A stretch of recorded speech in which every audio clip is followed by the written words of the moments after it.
MRP करके जो miss information फैलाई जा रही है कभी पुरानी चीज़ों को नए पैकिंग के साथ बेच देता है। कि सिर्फ मेनिस्कल बियरिंग अंदर डाल रहे हैं और हम हड्डी को छेड़ ही नहीं रहे हैं, which is absolutely wrong information. It is not absolutely wrong, it is rubbish. हम सब ऑर्थोपेडिक सर्जन्स की, सारे लोगों की सारी ट्रेनिंग बेकार हो चुकी है। टर्म बॉल कुएं का मेंढक कुएं के अंदर सोचता है कि भाई मेरा तो यही वर्ल्ड है।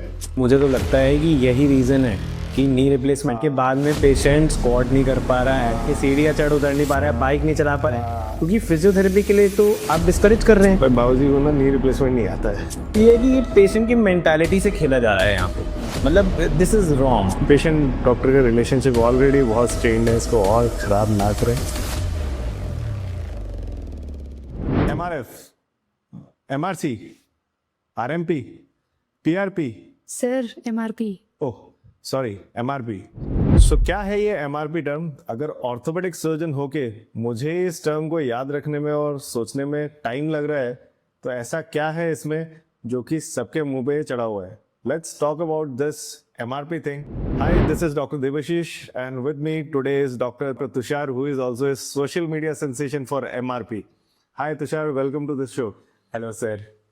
सो आज के इस वीडियो में हम डिस्कस करने वाले हैं MRP प्रोसीजर के बारे में। क्या ये सच में MRP है या इसका सिर्फ MRP बना के बेचा जा रहा है? MRP मतलब मैक्सिमम रिटेल प्राइस है या ये मैक्सिमली इडियट बनाने का प्रोसीजर है? हम जो पुराना इसका जो डैमेज है उसको रिमूव करते हैं and we put something like this. Absolutely sir, ये एमआरपी करके जो मिस इन्फॉर्मेशन फैलाई जा रही है, ये काफी, it's not just unfortunate for the patients, it's also unfortunate for the orthopaedic fraternity कि हम कैसे एक 45 इयर्स प्लस से एग्जिस्ट करने वाले प्रोसीजर को सडनली बोलने लग गए हैं कि हमने ये प्रोसीजर बनाया, हम इसको लेकर आए और बाकी ऑर्थोपेडिक सर्जन्स आपको बता ही नहीं देते इस प्रोसीजर्स के बारे में, which is very very unfortunate for all the viewers जिनको अभी तक भी नहीं पता है कि कैसे एमआरपी के नाम पे मिस इन्फॉर्मेशन स्प्रेड हो रही है। उनको मैं बता देता हूँ कि जो सर्जन्स एमआरपी करते हैं वो इस वाइड बियरिंग को निकाल के दिखा रहे हैं कि हम सिर्फ मेनिस्कल बियरिंग को चेंज कर रहे हैं, और वो ऊपर वाले फेमोरल कंपोनेंट और नीचे वाले टिबियल कंपोनेंट को दिखा ही नहीं रहे हैं आपको, ताकि आपको ऐसा फॉल्स इंप्रेशन मिले कि आपके घुटने को नेचुरली बचाया जा रहा है। Undoubtedly unicondylar knee system is a knee preservation surgery, but ये कहना बिल्कुल गलत होगा कि इसमें हम घुटने को रिप्लेस कर ही नहीं रहे हैं।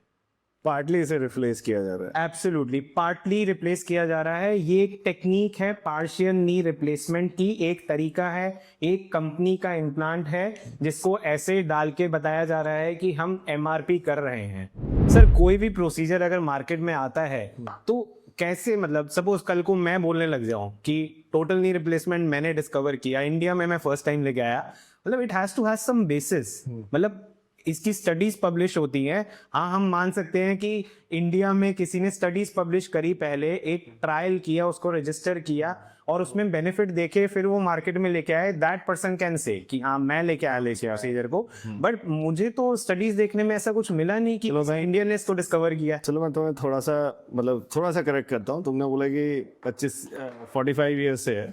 सो बेसिकली ये ऑक्सफोर्ड नी सिस्टम है जो कि 1970s में 76 में ये लॉन्च हुआ था। 76 से 2026 is 50 years, it has crossed 50 years।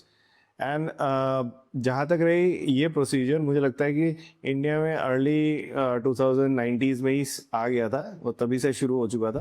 इसकी वैलिड इंडियन स्टडीज 2013 से एग्जिस्ट करती हैं, पब्लिश्ड है, जो एम्स में हुई है। हाँ, सो इसका मतलब है कि इस सर्जरी को पहले से ही करना शुरू हो। एब्सोल्युटली एब्सोल्युटली, बिल्कुल। सो आई थिंक इसको ये कहना कम्प्लीटली गलत होगा कि इस प्रोसीजर को किसी पर्टिकुलर सर्जन ने बनाया। ये ऑक्सफोर्ड ग्रुप ने बनाया, हाँ, जो कि यूके के ग्रुप ने इसको बनाया है।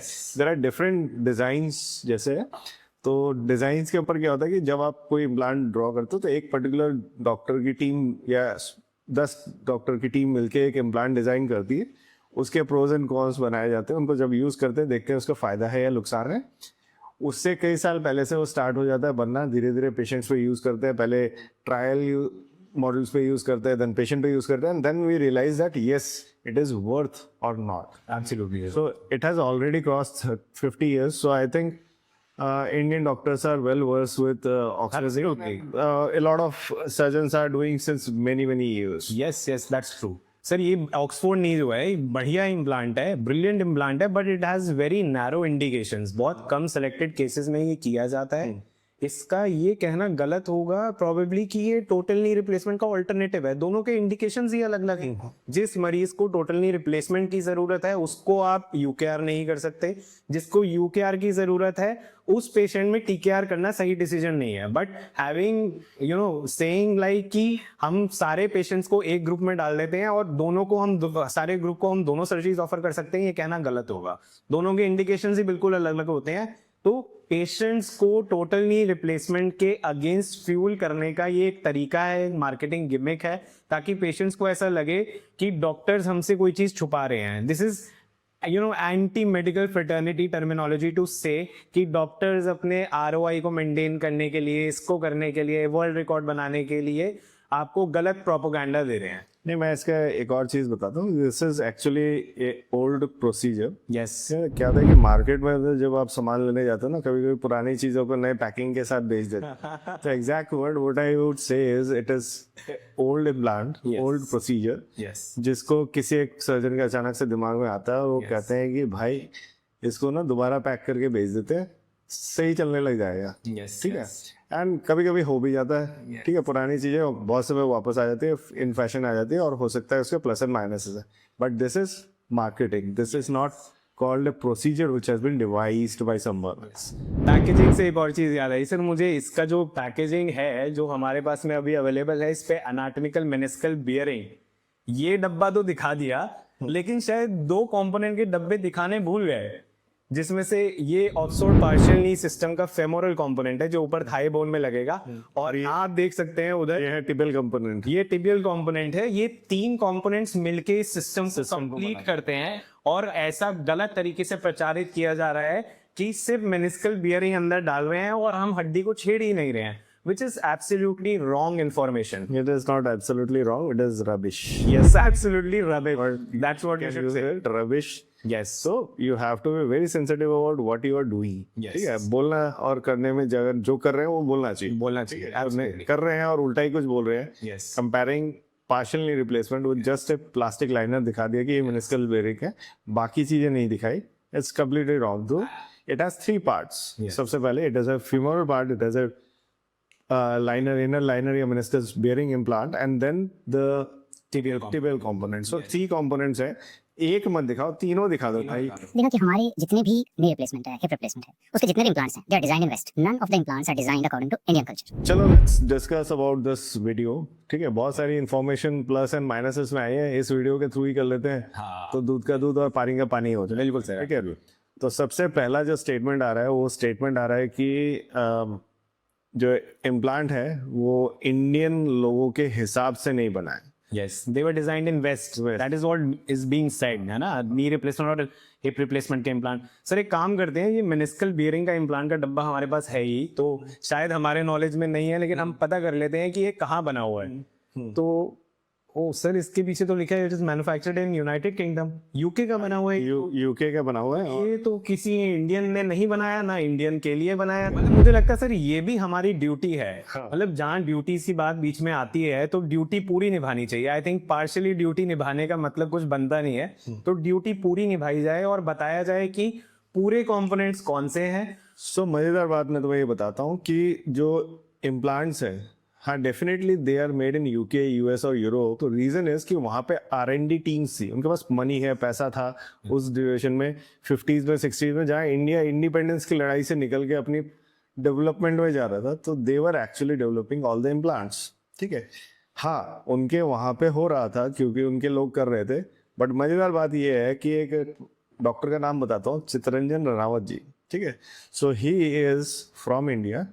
ही वेंट आउटसाइड बिकॉज इंडिया में इतना स्कोप नहीं था उस समय, और वो जो सबसे famous design of knee replacement implant है उसके डिजाइनर सर्जन थे। ठीक है, प्रोफेसर इंसाल के साथ he was one of the designer surgeon till recent years. He was the main designer surgeon जो कि इंडियन था।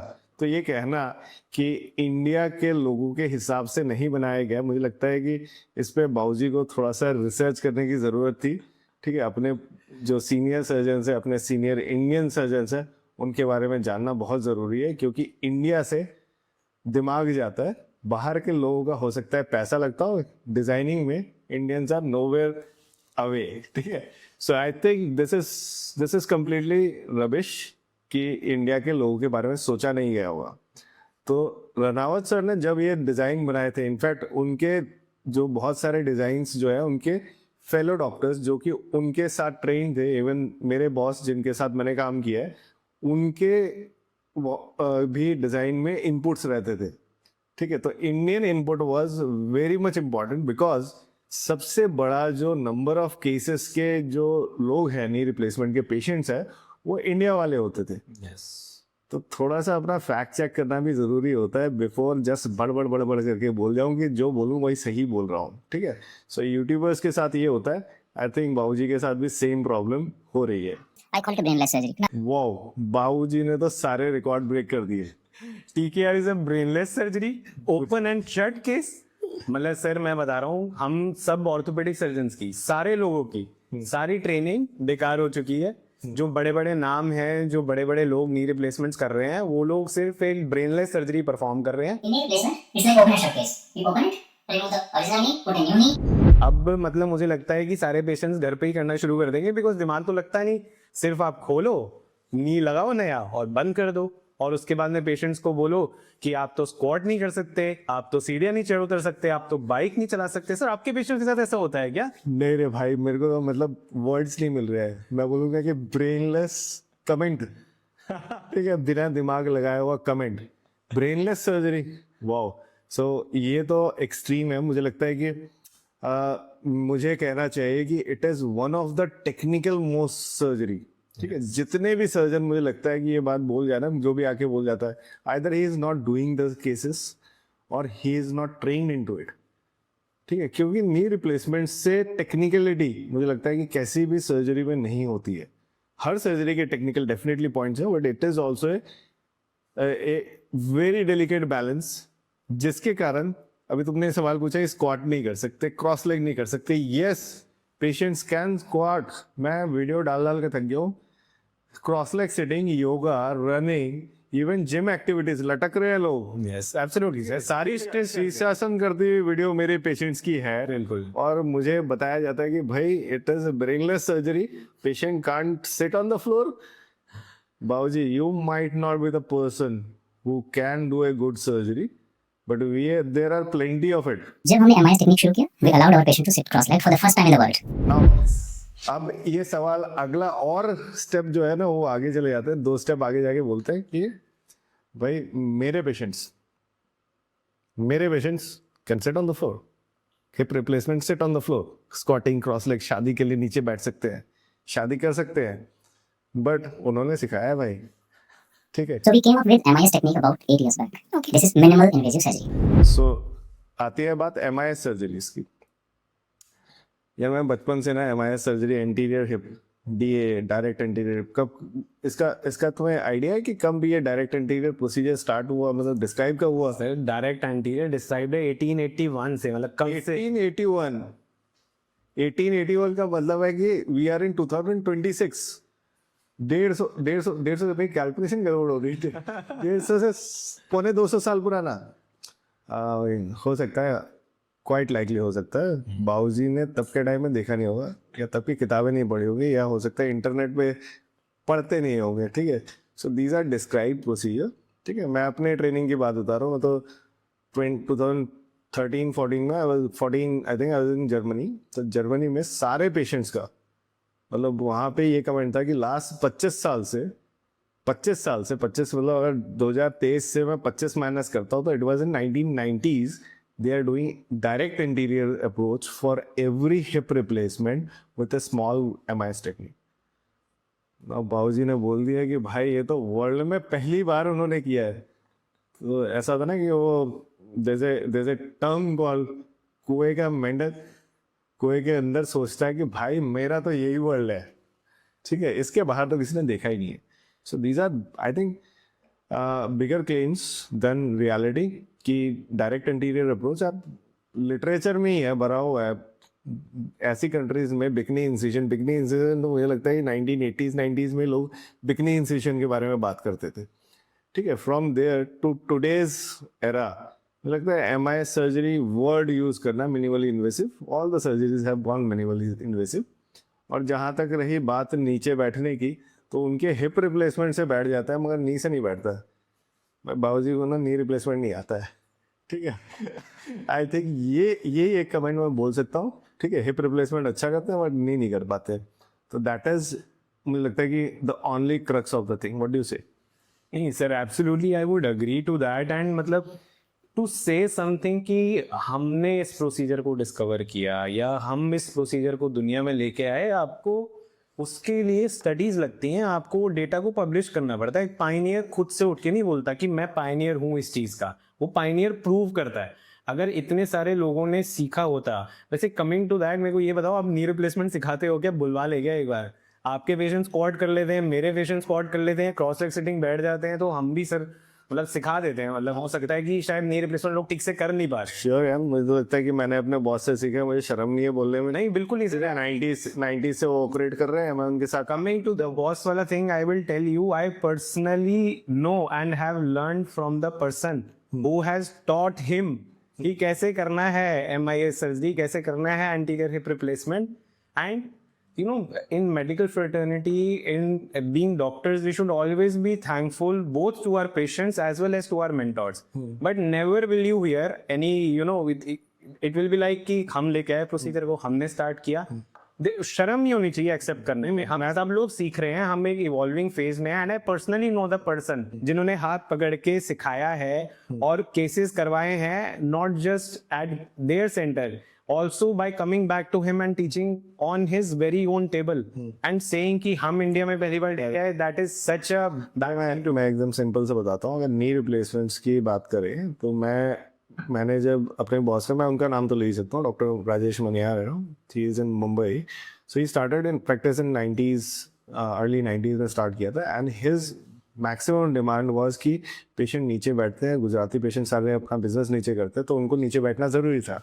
सो जैसे डिमांड आती है वैसे ही करना पड़ता है। तो that's how he is actually involve in a lot of even rotating platform knee जो है, आरपी नी है, उसमें उनका आरपीएफ नी और आरपी नी में उनका एक बहुत बड़ा कंट्रीब्यूशन रहा है कि नीचे बैठना with A mobile bearing implant, जो कि टोटल नी रिप्लेसमेंट में भी आता है। सो उनके यहाँ से मैंने ये सीखा कि बैठते हैं पेशेंट। उससे पहले मेरे को भी नहीं पता था, मैंने उनसे देखा, उनके बाद मैंने भी ये करना शुरू करा, अब मेरे पेशेंट भी बैठते हैं। So understanding your mentor, your teacher knows better than you, and उसके बारे में बोलना चाहिए। अब उनके पेशेंट्स के लिटरेचर रिव्यूज आ रहे हैं। अभी नेक्स्ट आता है ये प्रूफ, सोशल मीडिया प्रूफ ले रहे हो। मैं कहता हूँ भाई सोशल मीडिया पे जाओ, गूगल करो MIS टेक्निक किसने निकाली, ठीक है। हिप रिप्लेसमेंट के बाद स्क्वाटिंग क्रॉस लेग करने के वाले लोगों ने उनके पेपर्स कब पब्लिश हुए, तो यूल रियलाइज कि बाबूजी का नाम तो कहीं है ही नहीं, ठीक है। इवन ए लॉट ऑफ, मैंने जैसे अपने मेंटर का नाम बोला, उनका अगर ढूंढोगे तो यूल सी कि उन्होंने ये चीज़ डिस्क्राइब कर रखी है। चाइनीज स्टडीज हैव डिस्क्राइब कि एग्जैक्टली नी बेंडिंग कितना करना चाहिए, कितना पालती मार के बैठ सकते हो, उस पर भी उन्होंने ग्रेडिंग दे रखी है। सो मुझे लगता है कि नी रिप्लेसमेंट की तो बात उन्हें छोड़ ही देनी चाहिए। बाकी हम लोग सिखाते भी हैं, ठीक है। हो सकता है कि एज ज़्यादा होने के कारण सीख ना पाए, बट सिखाया जा सकता है। I am sure and I feel Tushar you can also do the same thing. You can invite everyone to learn the art. Yes, sir, absolutely. Everyone is welcome to come to us and, you know, learn good things, ethical practices, which is very important in these days because ये क्या है ना sir, ये एक पूरा propaganda है, I would say, कि आप कैसे इंडियन पेशेंट की इनसिक्योरिटीज को हिट करके, क्योंकि इंडियन पेशेंट का क्या चाहता है, वो ये चाहता है कि डॉक्टर साहब मैं नी रिप्लेसमेंट से बच सकता हूँ क्या। आप उस इनसिक्योरिटी को हिट कर रहे हो, एक मॉरल हाई ग्राउंड ले रहे हो over all other orthopaedic surgeons, और पेशेंट को ये बता रहे हो ये प्रोसीजर एग्जिस्ट करता है और इसके बारे में आपको कोई नहीं बता रहा, क्योंकि सब लोग आपका टीकेआर करना चाहते हैं। और आप पेशेंट को की इनसिक्योरिटी के ऊपर हिट करके उसको अपने कॉन्फिडेंस में लेके उसको एक झूठ भरा प्रोसीजर कर रहे हो, जिसके बहुत लिमिटेड इंडिकेशंस होते हैं, जिसमें वो बहुत अच्छा करता है। बट आप पेशेंट को ये नहीं कह सकते कि हम सिर्फ मेनिस्कस को बदल रहे हैं, जब आप कहीं पे भी डिस्क्रिप्शन देखेंगे इस सो कॉल्ड एमआरपी प्रोसीजर का, बस वाइट मेनिस्कल बियरिंग को दिखा के बोल रहे हम सिर्फ यही चेंज कर रहे हैं। आप बता क्यों नहीं रहे कि ऊपर फेमोरल कंपोनेंट और नीचे टिबियल कंपोनेंट भी डलता है और ये पार्शियल नी सिस्टम है जो इस्टेब्लिश है। वाई इज देयर अ हुबलू की ये एमआरपी है? This is just plain simple UKR. ये यूनिकॉन्डाइलर नी रिप्लेसमेंट का एक तरीका है जिसको एज यू सेड एक नई पैकेजिंग में बेचा जा रहा है। I think all the UKRs, if done properly, they almost work equally well and they don't fail. Yes. Saying this कि ये 2 साल 3 साल 4 साल में फिक्स बेयरिंग वाला फेल कर जाता है, Yes. तो मुझे लगता है कि शायद आप सही से नहीं कर रहे हैं। Yes. एंड इंडिकेशन सही नहीं होगी सही है sir. That brings us to very important point कि कोई भी सर्जरी XYZ सर्जरी जब ठीक कैंडिडेट में करी जाए वही पहला स्टेप है उस सर्जरी की सक्सेस डिटरमाइन करने के लिए। अगर आप एक सर्जरी को गलत कैंडिडेट को ऑफर करेंगे तो फेलियर वहीं से स्टार्ट हो जाता है जो आजकल एमआरपी के साथ किया जा रहा है। तुम्हारा तो स्लोगन यही है, come at stage 1, always stay young. जो कोई भी नी आर्थराइटिस के पेशेंट को आप बोल रहे हो कि स्टेज 1 से स्टेज 4 सारे लोग हमारे पास पेशेंट जल्दी से जल्दी आ जाए ताकि हम उनका घुटना बचा पाए, जल्दी से जल्दी आ जाए। मतलब जिस पेशेंट को जो आज PG1 को भी post graduate first year orthopaedics से तो MBBS स्टूडेंट को भी इस पे तो मैं तुम्हें रोकूंगा, ठीक है? स्टेज 1 बोल दिया तुमने भाई, मैंने नहीं बाबूजी ने स्टेज 1 बोल दिया। मुझे लगता है कि बाबूजी ने भूल गए कि स्टेज 1 स्टेज 2 जो है ना कॉलेज डे से, मुझे लगता है कि अगर MBBS के स्टूडेंट को भी ना किसी ऑर्थो वाले ने एग्जाम ले लिया ना तो स्टेज 1 और स्टेज 2 में बोल दिया ना कि पार्शियल नी रिप्लेसमेंट, भाई MBBS में फेल हो जाएगा। मतलब स्टेज 1 एंड स्टेज 2 इज एकदम immediate for exercise, Yes. Medication, bone strength improve करना, ऑस्टियोपोरोसिस को ट्रीट करना,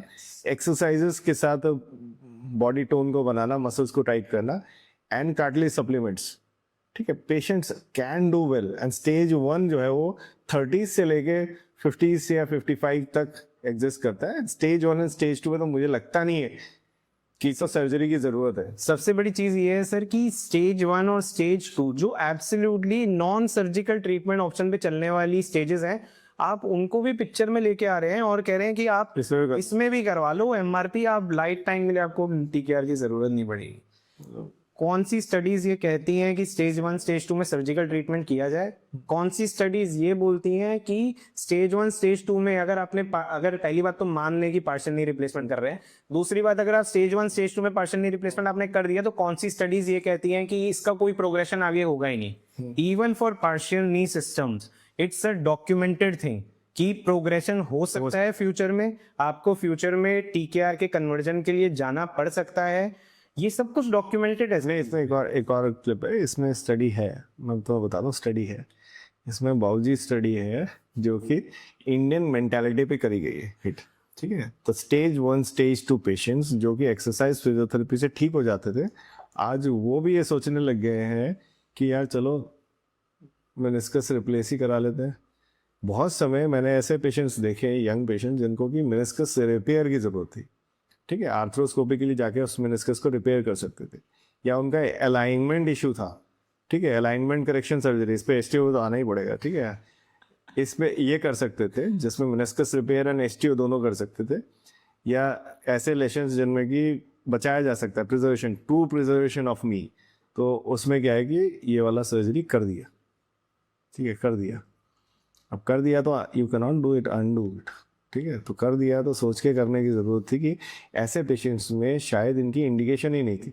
सो those who are not actually a candidate of it are actually getting it done, क्योंकि उनको लग रहा है कि यार ये तो एक सेवियर है, 30-40 साल निकल जाएंगे, मेरी 30 की उम्र है, 35 की उम्र है, 40 की उम्र है, 45 की उम्र है, 30 साल का मतलब तो बस हो गया, ठीक है? ऐसा नहीं होता है usually, and it has it own complication rates as well. Absolutely. So complication rates पे अगर थोड़ा सा वापस आ जाते हैं तो मैं तुम्हें बताता हूँ कि why this Oxford knee is not very famous, ठीक है?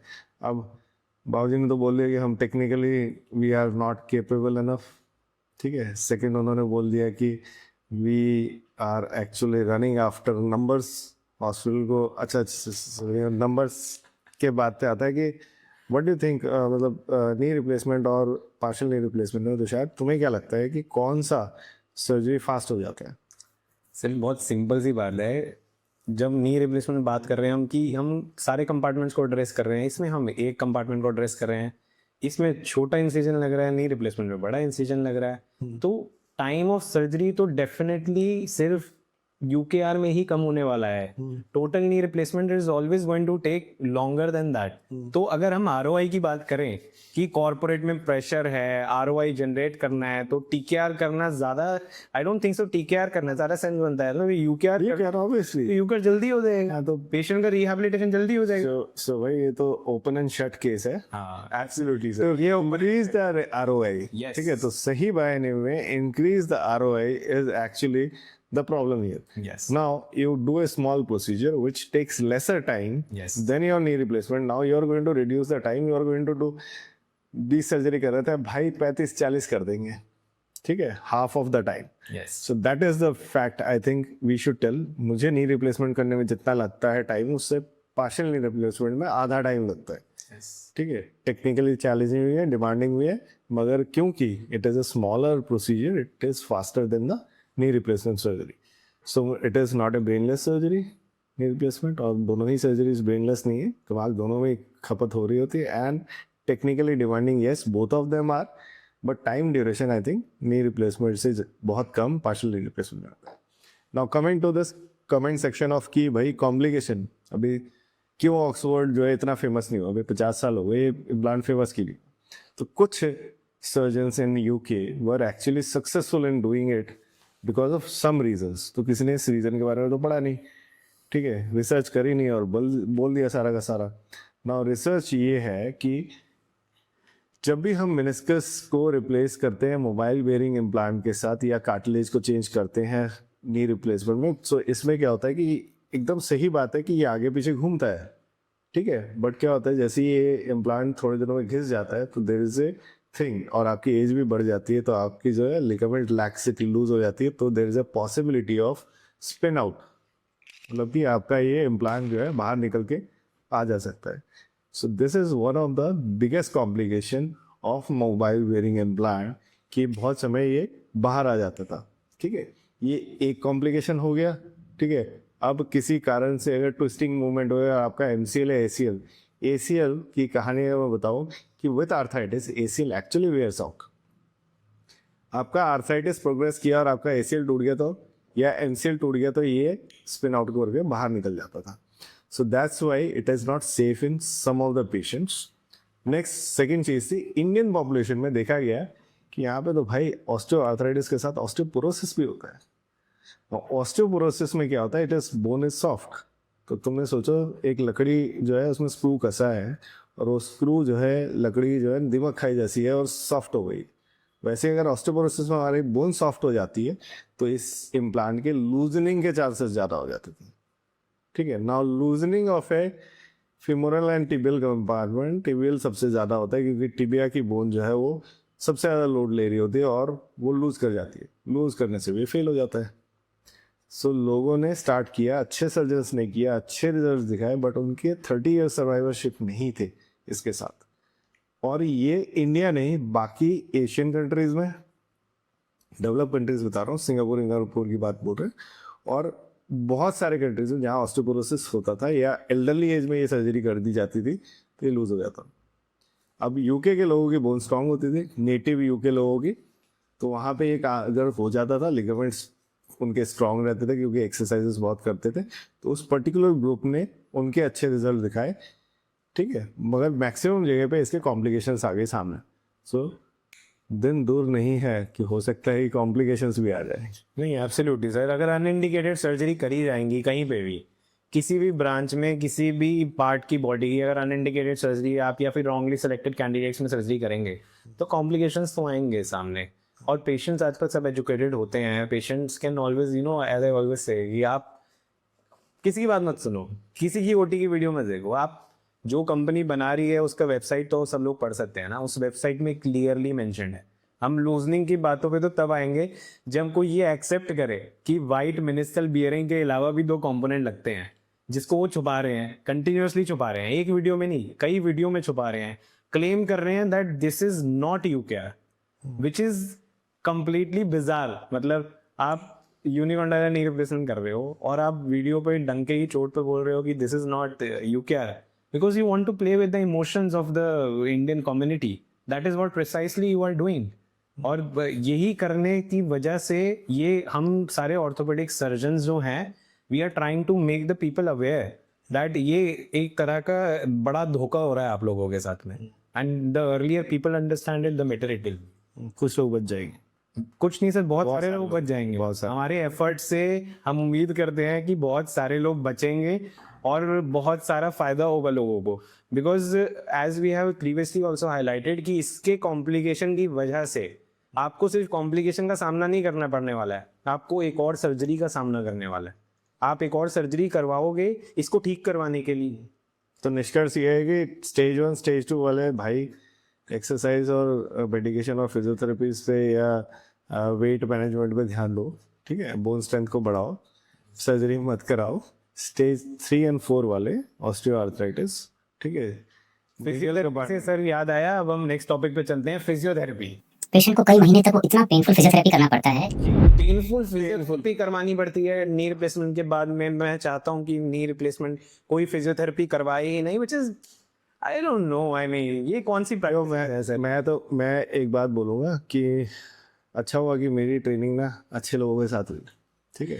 So it is actually important to understand the things. आपने नी रिप्लेसमेंट या नी रिसरफेसिंग किया, पार्शियल नी रिप्लेसमेंट किया या टोटल नी रिप्लेसमेंट या रिसरफेसिंग वर्ड जो है राइट वर्ड होता है, वो आप यूज़ करो, खराब नहीं है, वो वर्ड यूज़ करो, बट उसमें आपने नी का एक पर्टिकुलर पार्ट बदला है। आपकी मसल्स सेम है, आपकी बॉडी सेम है, आपकी बोन्स सेम है। आप अगर एक्सरसाइज करोगे, फिजियोथेरेपी करोगे, फिजियोथेरेपी डजंट मीन कि आके कोई घुमा घुमा के दबा के वो कर रहा है। जिनका एग्जाम्पल दे दिया कि भाई 8 बजे आता था, 4 बजे से नींद टूट जाती थी मेरी, तो सर्जरी पे तो डाउट है, पहली बात, ठीक है। दूसरा, पेशेंट एजुकेशन। हम आज बात कर रहे हैं प्री हैबिलिटेशन की, सर्जरी से पहले प्रिपरेशन ऑफ पेशेंट की, एक्सरसाइजेस करके टोन अप करे कि नहीं मसल करे, तो वो कह रहे हैं कि भाई इसकी तो ज़रूरत ही नहीं है, ठीक है। तो this is completely wrong, and हो सकता है कि उस थेरेपिस्ट ने कुछ किया हो जिससे डरा रहा हो, या उसकी सर्जरी ठीक ना हुई हो। क्योंकि नी रिप्लेसमेंट में अगर पेशेंट कोई एक्सरसाइज ना करे, वो एक्स अमाउंट ऑफ इम्प्रूवमेंट उसे मिलेगा, बट उसे 10x करने के लिए मुझे लगता है कि exercises are the main key sources. जहां मेरी ट्रेनिंग हुई, तुम बिलीव नहीं करोगे, there was so many physiotherapist with one surgeon only. हर पेशेंट के साथ इंडिविजुअलाइज फिजियोथेरेपिस्ट होता था जो एक्सरसाइजेस पे फोकस कराता था before surgery and after surgery.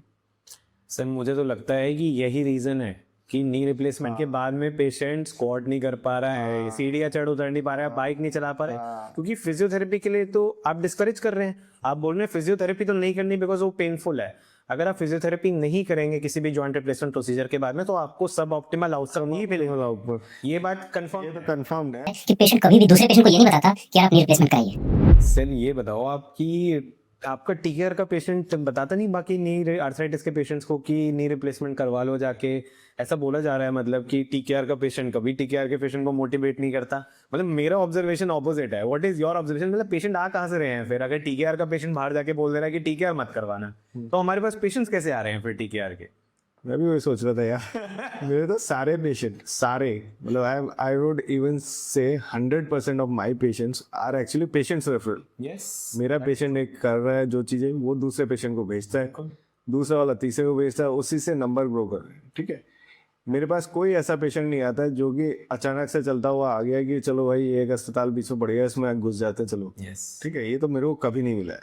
It is always a patient referral where I see them, I examine them, I counsel them, and I get the surgery done.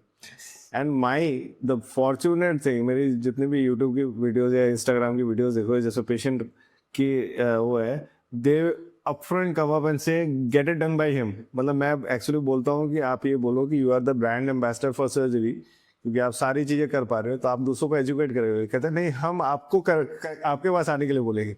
So I don't want everyone, I can't operate everyone। मैं दिन में 3-4 surgery से ज़्यादा मैं नहीं कर सकता हूँ, ठीक है। मतलब मैं सुपरमैन तो हूँ नहीं, मैं नॉर्मल आदमी हूँ, नॉर्मल सर्जन हूँ, तो मैं 3-4 सर्जरी कर सकता हूँ। और मुझे लगता है कि मेरे पेशेंट्स जो है पेशेंट टू पेशेंट रेफरल आते हैं। मैं यार never like on this juncture मैं आपको एक बढ़िया चीज़ बताता हूँ। मेरे जितने भी पेशेंट्स होते हैं ना, आई जनरली मतलब कोमॉर्बिड भी होते हैं पेशेंट्स, तो मैं थोड़ा उनको बोलता हूँ कि थोड़ा आप रिलेटिव्स का आना जाना घर पे कम रखना, मतलब इन्फेक्शन वगैरह का चांस नहीं होना चाहिए ना, keep the patient in a hygienic condition और ज़्यादा इंटरफेरेंस मत रखो। तो बोलते हैं डॉक्टर साहब बस हमारी ना 2 बुआ जी आएंगे देखने के लिए, उनको ज़रूर मिलना है। मतलब what is the logic, like कि वो वेट कर रहे हैं कि इनका रिजल्ट ऐसा आएगा, आप करवा लो, आपको हम देखने आएंगे, अगर आपका बढ़िया होगा ना तो हम करवाएंगे। एंड 15 डेज 20 डेज के बाद में कोई बुआ जी आ रही है मेरी ओपीडी में, वो बोल रही है कि फलानों ने आपसे करवाया था, they are happy just at 20 days. मतलब मैं पेशेंट को बोल रहा हूँ रिकवरी होने में टाइम दो थोड़ा सा, पेशेंट 20 दिन बाद ही इतना कन्विंस हो जाता है, बिकॉज जो सारे कन्विक्शंस हैं वही गलत है कि इसके बाद आपको उठ नहीं पाओगे, इसके बाद आप ये नहीं कर पाओगे, वो नहीं कर पाओगे। सेम डे पे खड़े हो, सेम डे पे सर खड़ा कर रहे हैं, अगले दिन चलवा रहे हैं, A2 पे स्टेयर्स करा के डिस्चार्ज कर रहे हैं, डिस्चार्ज सेकंड डे पे। पेशेंट जा रहा है घर, पेशेंट सब कुछ कर पा रहा है, एंड देन बुआ जी is also coming back to us, and then people are saying कि टीकेआर का पेशेंट टीकेआर को नहीं बताता। नहीं, मुझे लगता है इसमें ना बेसिक प्रॉब्लम क्या है कि हमारे पेशेंट तो आ रहे हैं, उनके हो सकते हैं यूट्यूब पेशेंट आ रहे हो, एक गया तो वापस ही नहीं आया कभी। Not likely, I can now relate. I think उनके यूट्यूब वाले पेशेंट शायद दूसरे किसी को भेज नहीं पाते हुए, तो मुझे लगता है कि I think it is a complete wrong statement. तो भाई ये बता तुषार कि ऑर्थोपेडिक डॉक्टर की ड्यूटी क्या होती है? ड्यूटी लेके बड़ी बात हो रही है कि ड्यूटी पता है कि नहीं हमें। सर देखिए, ड्यूटी तो मतलब ये है, पहली बात तो ये कि ड्यूटी पूरी तरह निभानी चाहिए। तो ड्यूटी ये बनती है कि हम एथिकल प्रैक्टिसेस को प्रोपोगेट करें, हम पेशेंट्स को पूरी एजुकेशन प्रोवाइड करें, आधी एजुकेशन प्रोवाइड करके उनकी इनसिक्योरिटी पे एक छक्का ना मारे। बस हम ट्राई करें कि हम पूरी एजुकेशन प्रोवाइड करें और उनको ये समझाएं कि कैसे कौन सा प्रोसीजर उनके लिए सूटेबल है। एक ब्लैंकेट स्टेटमेंट देना कि ये प्रोसीजर इंडियन सबकॉन्टिनेंट में सबसे सूटेबल प्रोसीजर है इज एब्सोल्युटली रबिश, ये बिल्कुल गलत है, ये कहना सही नहीं होगा। एंड साथ ही साथ एक पेशेंट ट्रांसपेरेंसी बनाना भी हमारी ड्यूटी होती है। हमारी ही ड्यूटी बनती है कि हम पेशेंट को पूरा प्रोसीजर एक्सप्लेन करें, पहले हम क्या करने वाले हैं एक्सप्लेन करें, और हम इंश्योर करें कि अगर इनफैक्ट सर मैं आपसे एक्सपीरियंस भी पूछूंगा कि यूनिकॉन्डाइलर नी रिप्लेसमेंट अगर आप करने गए हो प्लान करके, अंदर आपको लैटरल कंपार्टमेंट इन्वॉल्वमेंट मिल गया, तो आप टोटल नी रिप्लेसमेंट रेडी रखते हो ना ऑन टेबल, और पेशेंट को हम इन्फॉर्म करके भी रखते हैं। क्योंकि अंदर गए, क्योंकि बहुत से हमारे इसमें भी नहीं पता चलती, कार्टिलेज करावे तो आप अंदर जाते हो सकता है कि टोटली रिप्लेसमेंट करना। हम ये सब पेशेंट से डिस्कस करके चलते हैं पहले, लेकिन ये हम पेशेंट को तभी समझा पाएंगे अगर हम उनको पूरा सच प्रोवाइड करें। अगर हम सच ही नहीं प्रोवाइड कर रहे पूरा, तो फिर ड्यूटी की बात करना तो बेकार की बात है। अच्छा, सोशल मीडिया बज़ बहुत है क्या ये social media buzz? Sir social media buzz का सिंपल फंडा ये है कि आपने वीडियो डाली, एक्सप्लेनेटरी वीडियो, मतलब एक्सप्लेनेटरी वीडियो की जरूरत कब पड़ती है? जब हमें पता है कि कुछ तो बॉस में गड़बड़ कर रहा हूँ, ठीक है, अब इसका एक्सप्लेनेशन देना पड़ेगा। अगर एक्सप्लेनेशन नहीं दिया then you know people are going to get educated about this. तो आप एक्सप्लेनेशन दे रहे हो, और आप एक्सप्लेनेशन दे रहे हो उस पर जनरल पब्लिक नहीं, 30 40 50 ऑर्थोपेडिक सर्जन एक ही कमेंट डाल रहे हैं कि सर आप सब कुछ छोड़ दो, 2 बातें बता दो, एक कि क्या ये यूनिकॉन्डाइलर नी रिप्लेसमेंट है या नहीं है, and second please post your post of X-rays. और आप क्या करते हो, सारे कमेंट्स को हाइड कर देते हो। सडनली ये होता है सर सोशल मीडिया बस, आपको सिर्फ मरीज ये क्यों है? सर इसीलिए है क्योंकि पेशेंट आके कमेंट पढ़ेंगे तो पेशेंट के मन में 2 राय आएंगी। तो फिर एक वीडियो क्यों बना रहे हैं? सर वीडियो इसलिए बन रही है आगे कि पेशेंट को जितनी इंफॉर्मेशन, यूनिलैटरल इंफॉर्मेशन ट्रांसमिशन चल रहा है सर अभी, कि जो वो प्रोवाइड करना चाहें वो तो पेशेंट को पूरा मिल जाए, उनका एक मॉरल हाई ग्राउंड हो जाए कि ऑर्थोपेडिक कम्युनिटी एक तरफ है और मैं और मरीज हम एक तरफ है, मैं आपकी साइड पे हूँ। तो ये पेशेंट की चोर की तारीफ तिनका टाइप होना है, मानना चाहिए सर, मतलब ये है कि ये पेशेंट की मेंटालिटी से खेला जा रहा है यहाँ पे, मतलब this is wrong at multiple levels. Yes, I agree to this and I completely stand against it. Yes. And I feel most of our orthopedic surgeons will be standing against it. कि patient doctor का relationship already बहुत strained है, इसको और खराब ना करें। Yes. ठीक है, I think we should go we should grow up. ठीक। With this, a lot of discussion has already happened. हंसी मजाक में बहुत सारे टफ क्वेश्चंस के आंसर हम लोगों ने कर दिए, और जिससे हमने कर दिया है MRP का डार्क रोस्ट। सो अगर आपको इससे रिलेटेड कोई भी और क्वेरी है तो आप नीचे सवाल में पूछ सकते हैं। Will try to make videos और answer, and doctor Tushar will also comment on that, and he will also answer or make videos about it. So I think the best part of these kind of platforms and our social media connectivity is that कि हम एक हमारा जो पूरा इसका motive है वो ये है कि एक फनी तरीके से अपनी ऑडियंस को समझाने का, because people are more perceptive when something is explained in a light way. तो ये हमारा एक लाइट वे में अटेम्प्ट था लोगों को ये समझाने का कि आप झूठे जहाज़ों में ना आए, आपको पूरी एजुकेशन होनी चाहिए, and that is all that we want. We were absolutely nice towards the people who are propagating this, and we hold them as our seniors, and we do feel that बड़ों से भी गलती होती है, सुधारने का मौका सबको मिलना चाहिए. And it is not to demean anyone. And अगर आपको किसी को इस वीडियो से ख़राब लगे, we are very sorry for that.